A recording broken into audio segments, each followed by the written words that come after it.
Hi, I'm Mark, and today we're going to make this really large honeycomb floating wall shelf. You can also make smaller versions of these and put them in any configuration you like. I'm making the honeycomb out of 5.5-inch pine or 140 millimeters. The most important part is to get the angle cut at 30 degrees. You can really make this whatever shape you like, providing that the total is 360 degrees. And these are my 6 parts.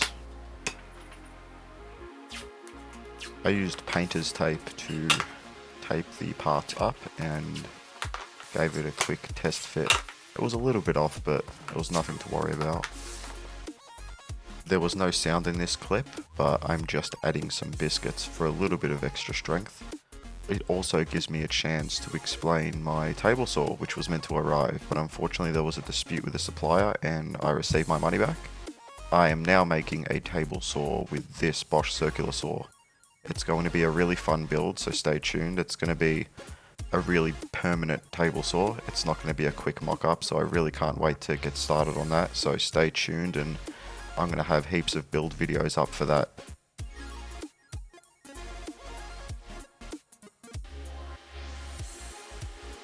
I'm using Titebond 2 to glue it all up.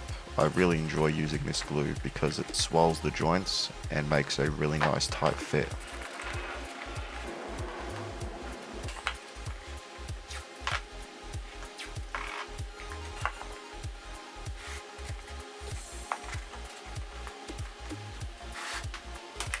I'm using a Bessie band clamp to hold it all together while the glue dries for a couple hours. For this part of the build, you can be pretty creative. I decided to add a center section and 2 sort of columns that will go up just to give it a bit of form and to add some dividers.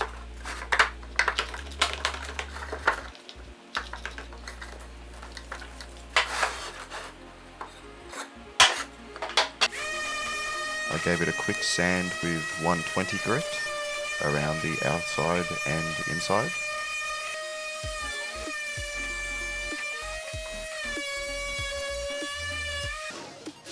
Then I gave it a hand sand with 120 to get rid of all the pencil marks, and 240 grit on the outside to reduce swirl marks from the orbital sander. I taped the inside with just painter's tape and used a sharp knife to trim it off so the stain doesn't get on the inside.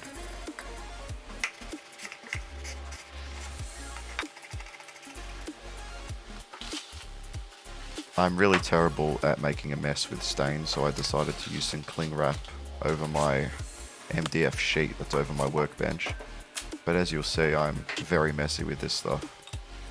And this is just simple walnut stain. And there's my mess.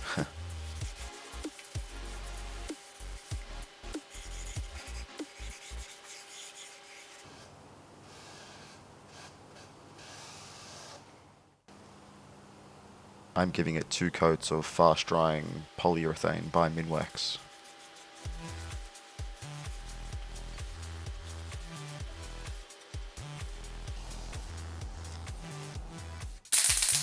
I learned this trick from Bob from I Like to Make Stuff, where you put a coat of spray lacquer in between the timber and the tape to seal the join so you do not get any paint where you don't want it.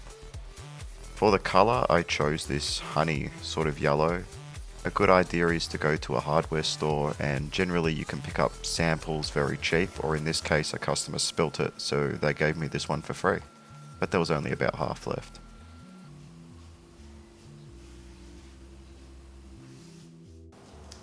After the paint dried, I peeled off the tape. I was happy with the results, but I feel if I was to spray the paint on with a can, it would be a little bit better. As you can see there, there's a bead of paint from the foam brush.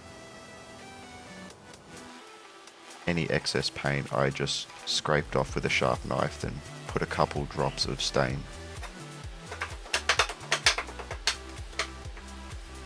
The assembly was quite easy. I just set it in place and use some brad nails to secure it. I can then square up the dividers and brad nail them as well.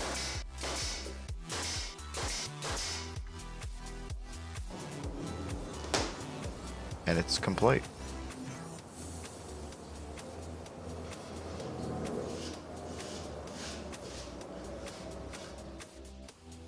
I don't have a stud finder, so I'm using some of these wall mates, which you can pick up a box of them for about $5, attaching them directly to the plaster and using small L brackets to secure the honeycomb to the wall.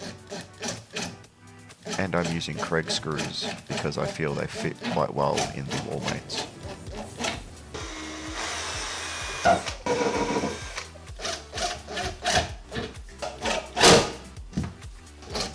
I also attached a couple from the bottom just for a bit of extra stability.